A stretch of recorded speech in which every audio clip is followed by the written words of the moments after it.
In 2002, the Glenelg Robotiators came together as a united front of gladiators to continue the development of STEM across our community, each year laying down the foundation for our Coliseum. We started off our 2020 season with a big win, and we were all working hard to make it to Worlds. When the pandemic hit, we couldn't get into our shop, we couldn't join ranks, and we couldn't even work on our robot. Many obstacles were put in our way, but we continued to strive toward helping our community. Although it seemed like our Coliseum had crumbled, we had our ruins to build up from. Not soon after, we banded together virtually and started making face masks, printing face shields, designing and 3D printing STEAM kits. We then donated all of our creations. When we came back to school this year, we knew we had a lot of rebuilding to do. Our returning gladiators had to relearn what normal meant, but that was not the only rebuilding we had to do. We had to teach new freshmen and sophomores about FIRST and robotics all from scratch. Our upperclassmen proceeded to do this with less experience than they should have had. Underclassmen were immediately involved in making the homecoming float to get them accustomed to our materials, processes, and tools. This showed them the values of community and teamwork that we have in our robotics team while also building bonds between the members. We went to the Battle of Baltimore, or Bob for short, to introduce the students to FIRST Robotics. Homecoming was the same week as Bob.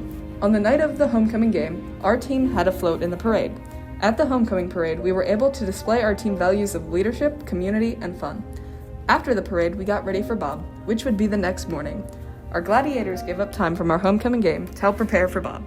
When we had a county-wide COVID scare, we rapidly reacted and set up for virtual meetings. We had seen how COVID-19 had damaged our Coliseum before, and foresight allowed us to be more appropriately prepared. Thankfully, we were still able to meet in person before the release of the new game. We rapidly jumped right back into Robot. January 8th quickly approached, and our team was ready to take action. As soon as the game was released, we were all ready to start creating our Gantt charts and agendas, as well as brainstorming as many ideas as possible. Only a week into the build season, and our new principal, Ms. Hastings-Hoff, joined our shop for a quick tour and briefing of what our team had accomplished so far.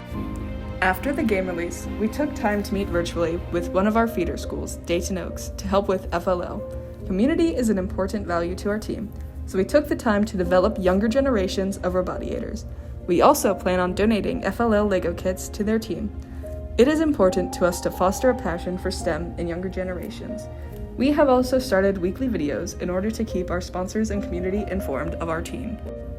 Our team has grown with the addition of new freshmen and sophomores. These new members were introduced to create, design, matrix, code, and build. These new members have also extended our robotics family.